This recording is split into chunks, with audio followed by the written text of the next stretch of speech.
हम भरवाड़ है। हमारी जिंदगी नेटफ्लिक्स से नहीं, नेचर से चलती है। हमारे यहाँ अलार्म नहीं बजता, गौ माता खुद बोलती है, उठ जा भाई, चल काम पे लग। और सच बताओ, यहाँ पे बॉस भी हम और एम्प्लॉय भी हम। सुबह जल्दी उठना पड़ता है, नहीं उठेंगे तो गौ माता खुद मीटिंग बुला लेंगी।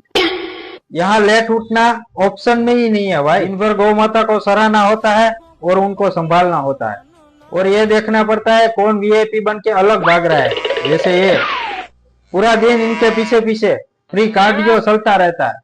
गायों को सहारा देना, पानी पिलाना। यहाँ लीव नहीं मिलती भाई, फुल टाइम जॉब होता है। सैलरी नहीं मिलती पर सुकून फुल मिलता है।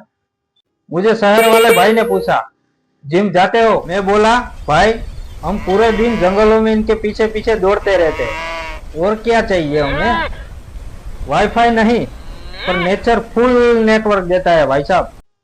हम मोबाइल की बैटरी नहीं देखते, हम देखते हैं गौ माता ने खाना खाया कि नहीं। मैं भरवाड़ हूँ और मुझे इस जिंदगी पर गर्व है। आप बताओ, ऐसी जिंदगी ट्राई करोगे? अगर आप भी भरवाड़ हो तो कमेंट में जय ठाकर जरूर लिख देना।